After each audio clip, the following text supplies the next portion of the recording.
బంద్ చేసి మళ్ళీ కూలి పనికి పంపించదు కదా. ఎన్ని రోజులు బంద్?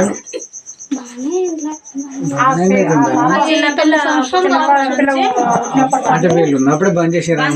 వాళ్ళు కూలి పోతుండ్రు కదా ఆ పిల్లని పెట్టుకొని ఇద్దరు తల్లిబిడ్డ ఇద్దరు కూలి పోతుండ్రి. కొంచెం వీడియో తీస్తున్నారు. ఇప్పుడు ఏంటంటే నువ్వు 8th వరకు చదివి ఆపేసి ఆడికెళ్ళి కూలి పనికి పంపించేది నిన్ను. అంటే మంచిగా చదువుకుంటే మళ్ళా నువ్వు చదవాలనుకుంటే మంచి ఎవరన్నా వచ్చి చదివిపిస్తామంటే మంచి స్కూల్లో వేస్తామంటే చదువుతాను. చదువుతా అంటే 10th ఎగ్జామ్కి ఫీజు కట్టిండ్రు. ఆ 10th ఎగ్జామ్ రాయమన్నారు. రాసినాక నీ ఇష్టం అని చెప్పిండ్రు. మీ అమ్మ నాన్న ఫీజు కట్టిరు అంటే మా అమ్మ నాన్న కట్టలేదు. సాగర్లో వచ్చిన సాగర్లో కట్టిండ్రు. 10th ఎగ్జామ్ రాయి నీ ఇష్టం అవ్వాలి. మిషన్ నేర్చుకుంటారు నువ్వు నేర్చుకో అని చెప్పిండ్రు. మిషన్ నేర్చుకుంటావా చదువుకుంటావా? మిషన్ నేర్చుకుంటా. చదువు అంటావా ఇప్పుడు అబ్బాదిగా వేస్ట్. చదువుకుందామని ఇంట్రెస్ట్ ఉన్నైతే నాకు ఎక్కదిగా. ఎట్లా అంటావా అసలు దాని మీద ఇంట్రెస్ట్ పోయింది నాకు. ఒకప్పుడు నుండి మస్తుండే ఇంట్రెస్ట్. చదువుకోవాలి ఇప్పుడు ఇంట్రెస్ట్ పెట్టు. మరి చదివి ఈ పనులు చిన్న పనులు చేస్తే ఏం బతకలేవు కదా, కష్టం కదా. మంచిగా చదువుకో. అంటే అది కాదు కదా, చేసుకుంటూ పోతేనే తెలుస్తుంది. మీకు చదవడానికి ఏం ప్రాబ్లం ఉంది చెప్పు. నాకేం ప్రాబ్లం ఏం లేదు. మంచి స్కూల్లో మంచి ఎడ్యుకేషన్ స్కూల్లో ఉన్న దానిలో వేస్తాము. మంచి ఆ ఫీజు ఇప్పుడు గవర్నమెంట్ ఏమన్నా మీకు ఫీజు కట్టమమ్మా. ఏంటంటే ఇన్ని రోజులు కూలి చేసింది కదా, ఇంట్రెస్ట్ లేదు అన్నట్లు. అమ్మో ఇప్పుడు పోతే నాకేం రాదు అనే ఫీలింగ్ లా ఉంది. ఎందుకంటే భయపడుతుంది. భయం అనే లేదమ్మా. భయం ఎందుకు? భయం రాదు కదా నేను అందరిలో ఎట్లా అని నీలాగా నాకు 18 సంవత్సరాల పాప ఉంది. 2 బిడ్డలు నాకు. 17 సంవత్సరాల పాప ఒక ఆమె, 16 సంవత్సరాల పాప ఒక ఆమె. వింటున్నా? నాకు 2 బిడ్డలు ఒక కొడుకు. 18 సంవత్సరాల పాప ఒక ఆమె, 16 సంవత్సరాల పాప ఒక ఆమె, ఒక కొడుకు.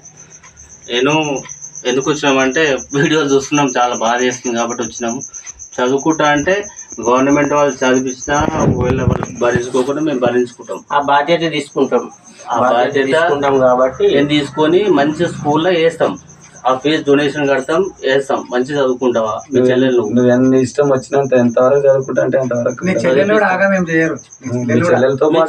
ఇద్దరు మీ ఇద్దరు ఒక స్కూల్లో చదువుతామంటే చదివిస్తాం. కాదు అంటే ఇక చదవలేను కష్టం అంటే నీ ఇంట్రెస్ట్ ఉండాలి. నువ్వు మంచి సాధించాలి. ఎందుకు సాధించాలంటే భగవంతుడు అనేటోడు తల్లిదండ్రులను తీసుకెళ్ళాడు, మీకు మంచి లైఫ్ ఇస్తాడు. అట్లా చాలా చూసినాం. మా చుట్టాల దాంట్లో చిన్న ఉన్నాడు, మా మేనమామ చిన్న ఉన్నాడు. వాడిని చనిపోయాడు. పెళ్ళి అయినాక 2 పిల్లలను చనిపోయారు. 2 మేనమామలు చనిపోయారు. వాళ్ళ లైఫ్ దేవుడు చాలా బాగా ఇచ్చిండు. వాళ్ళు మంచి కలెక్టర్లు, పెద్ద ఉద్యోగాలు చేస్తున్నారు. అంటే భగవంతుడు మీ అమ్మాయిని తీసుకోపోయినాక మీ లైఫ్ మంచిగా ఇస్తాడు ఖచ్చితంగా.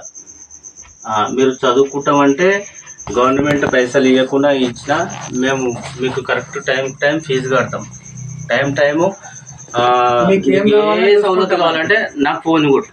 మీ పెద్ద మనుషులు ఎవరున్నా ఫోన్ చేయి. నువ్వు చేయకుండా మీ ఎవరైనా ఒక బాధ్యత తీసుకుని వాళ్ళకి ఫోన్ చేయి. నువ్వు చేసినా నేను నీళ్ళకు ఒక తండ్రిలాగా, అన్నలాగా, తండ్రిలాగా అనుకుని వచ్చినాం. చూడు మరి నీ అదృష్టం అయితే మంచిగా ఉంటుంది. ఎందుకంటే దేవుడు తీసుకోబడి కూడా మంచి లైఫ్ ఇస్తాడు. ఏముందంటే ఆమె ఆలోచన చేస్తుంటే మా చెల్లెలు ఎక్కడైతానో నేను ఎక్కడైతాను ఆలోచన చేస్తుంది. ఇప్పుడు అట్టగా ఇప్పుడు ఎన్ని రోజులు పని చేసినా ముందటికి ఆధారం లేదు. చదివే ఆధారం ఈ రోజులలో చదువు ముందంజలు ఉంది కాబట్టి దానికి ఆధారం చదువు కావాలి. ఇప్పుడు ఎన్ని రోజులు చేసినా ఒక దగ్గర కూలి చేసి బతకాలి. వేరేదేం లేదు. ఈ చదువు వల్ల ఏమవుతుందంటే ఏదన్నా భగవంతుని దయ వల్ల భగవంతుని కృప ఉంటే వాళ్ళ మీద ఏదన్నా గవర్నమెంట్ జాబ్ వచ్చే అవకాశాలు ఉండొచ్చు, చెప్పలేము.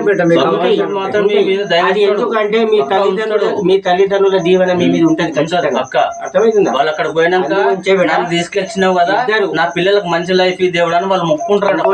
ఇద్దరు చెల్లెలకు మాత్రం నీ దగ్గర ఉంటారు. చెల్లెలు మీరు ఇద్దరు ఒకరి దగ్గర. చెల్లెలకు నువ్వు ఏం భయపడొద్దమ్మా. అర్థమైందా? మీ డాడీ గురించి ఏం భయపడదు, మీ అమ్మ గురించి ఏం భయపడదు, బాధపడరాదు. ఎందుకంటే సరే ఏడవద్దమ్మా, ఏడవద్దు. మీరు మంచిగా ఇగో మేము ఇద్దరం మేము అమ్మ నాన్న అనుకోండి అర్థమైందా? ఒక్కడే కాదు, చెల్లెలకు జాగ్రత్త చూసుకోవాలి, చెల్లెలకు జాగ్రత్త చూసుకోవాలి. నీకంటే చిన్నది కాబట్టి చెల్లెలకు జాగ్రత్త చూసుకో. చదివిచ్చే బాధ్యత, తిండి విషయం, ప్రతి ఒక్క డబ్బు విషయం అన్ని చూసుకుంటాడు అన్న. సరేనా? నీకు నలుగురు తీసుకొని వచ్చినాం ఎందుకంటే వాళ్ళ ముందర మేము వాళ్ళు సాక్షి నాకు అంటే ఎందుకు సాక్షి అంటే రేపుగా తప్ప నీకు లేదు. మనం ఏదైనా అంటే ఇది ఏదో చేయాలని కాదమ్మా, ఈ సమాజంలో హెల్ప్ చేయాలి ఒకరికనే కాన్సెప్ట్ తో వచ్చినాం అంతేగాని ఇది ఇది ఇది చేసేది చాలా పెద్దది, హెల్ప్ చేయడం అని చాలా పెద్దది. ఎందుకంటే మేము చేయడం అనేది